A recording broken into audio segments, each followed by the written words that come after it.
फोरोंगिरियानो फरायसाफोरनि सोरांनि लामा दिन्थिगिरि बे बाथ्राया अराय सैथो।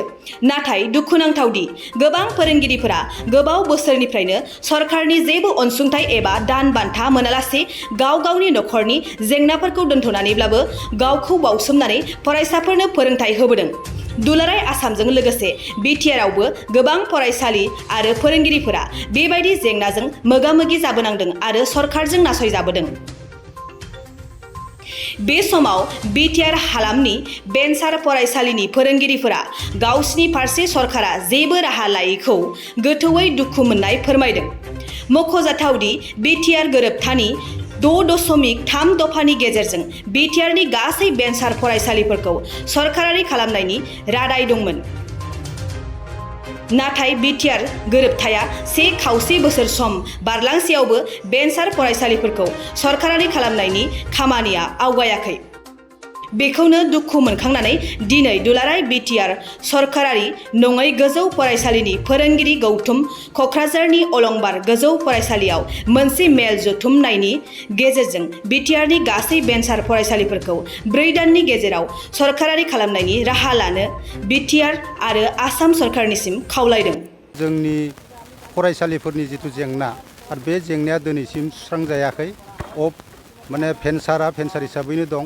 ओंखायनो जों बिनि सायावनो जों मोनसे जोंनि बिटिआरनि गोजौ फरायसालिनि जि खन्था बे खन्थानि गेजेरजों दिनै जोङो बे फरायसालियाव अलंबार हाइस्कुलाव गासै फोरोंगिरिफोरा ज' जानानै जों मोनसे हाबाफारि लानाय जादों। बेनो जाहैबाय जोंनि फैबाय थानाय जि सम बे समाव जुदि जोंनि गोजौ फरायसालिफोरखौ बिटिसिआरआ एकर्ड खालामनानै लाबोनाय आधारनि गेजेरजों जुदि अप्राधिकि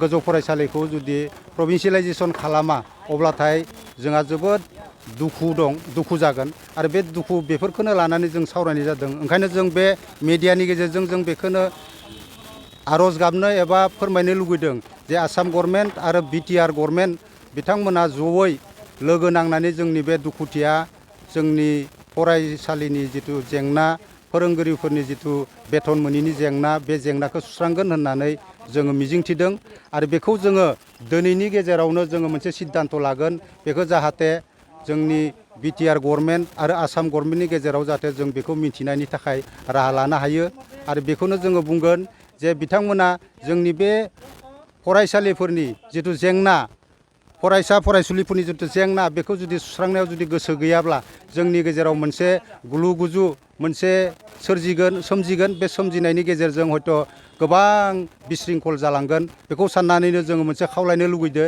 जे दुलाराय बर' फरायसा आफाद आरो गुबुन गुबुन गौथुमफोरनि गेजेरजों जानाय जिथु एकर्ड बे एकर्डनि आधाराव 6.3 दफा बे दफानि गेजेरजों बर' मिडियामनि बिटिआरआव थानाय फरायसालिफोरनि जिथु जेंना आरो बिटिआरनि बाहेराव थानाय जि बर' मिडियामनि जेंना बेखौ सुस्रांनायनि मोनसे दफा दं। बै लेखा जोङो जोंनि मोनथाय बादियै जों मोननो लुगैदो आरो बेखौ मावजानो लुगैदो।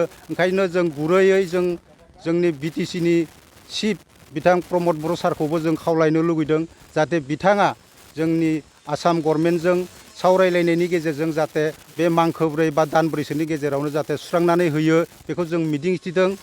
जोङो नैबे अलंबार गोजौ फरायसालियाव गासै बिटिआरनि गोजौ फरायसालिनि फोरोंगुरुफोरा बे सावरायनाय हाबाफारि लादों आरो बे सावरायनाय हाबाफारिनि गेजेरजों आसा खालामदों जों मिजिंथिदों जाहाथे जोंनि बे साननाय हनाय दुखुथिया फोरोंगिरिफोरखौ मोनसे मोजां राहा होनायनि गेजेरजों जोंनि इयुन जोलैनि जि फरायसा फरायसुलिफोर दं बेफोरखौ जाहाथे मोजाङै जोङो फोरोंगुरु हिसाबै शिक्षादान होनो हायो। बे परिबेसखौ जाहाथे बिटिआरआव मोनसे बारहावा लाबोनो हायो बेखौ मिजिंथिनानै जोङो दिनै बेयाव ज' जादों। आथिखालाव थाङोब्लाथ' जोंनि बिटिआरआव बारा बुरजा जोंनि हाइस्कुलाव फरायसालि गैया। बुंनो थाङोब्ला 125सो गोजौ फरायसालि दं आरो बे 125 फरायसालियाव खमैब्लाबो 12,500सो फोरोंगुरुफोर दं आरो बेखिनिखौ प्रभिन्सियेलाइजेसन खालामनो थाङोब्लानो हयथ' जोंनि बिटिआरनि जिथु जेंना फरायसालिफोरनि जिथु जेंना बेयो निस्सय एसे रेजें जागोन होननानै जों सानो।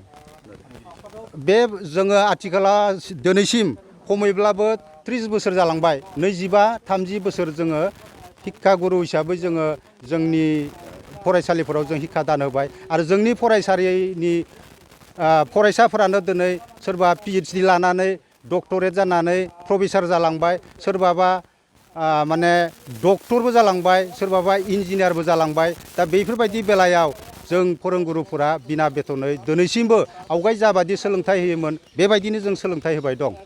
बेसेबांसो समनिफ्राय खमैब्लाबो बुंनो थाङोब्ला 25-30 बोसोर जों बन्सित जाबाय।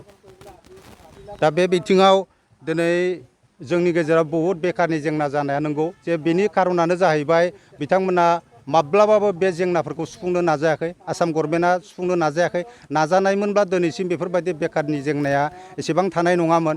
दा बुंनो थाङोब्ला बे 1 लाख जिथु माबा होगोन साकरि होगोन बेयाव हयथ' जोंनि बुजिनायाव दिनै फरायसालिफोरनि जि प्रभिन्सियेलाइजेसन खालामनाय बेनिफ्राय सोनाय नङाबा बेनिफ्राय गोबांखौनो लानाय नङा होननानै जोंनि साननाय धारना ओंखायनो जों आसा खालामदों बिटिआरआव जिहेतुके बिटिआरआव जा बिथां प्रमद बर' सारा पावाराव फैयोब्ला जों एकर्ड बायदि एकर्डखौ इमप्लिमेन्टेसन खालामगोन होननानै इलेक्सननि आगोलाव बाथ्राफोर बुंनाय दंखायो आरो बै लेखानो जों आसा खालामदों जिहेतुके जोंनि बर' रायजोनि थाखायनो मोजां नालाय बिटिआरनि थाखायनो मोजां नालाय जा खालामना लाबोनाय एकर्डफोर दं बे एकर्ड हिसाबै थायाबालासिनो जाहाथे 6.3 जिथु दफा बे दफाखौ बावैनो इमप्लिमेन्ट खालामनोब्ला हयथ' जोंनि फरायसालिफोरनि बारहावाफोरा मोजां जागोनखौ जों मिजिंथिदों। बेखौ जिखुनु प्रकारेबाबो नाजानायनि गेजेरजों बिथाङा जाहाथे बे माने एकर्डखौ इमप्लिमेन्टेसन खालामो बिनि थाखाय बिथांनि सायाव जोंहा गोबां मिजिं दङ।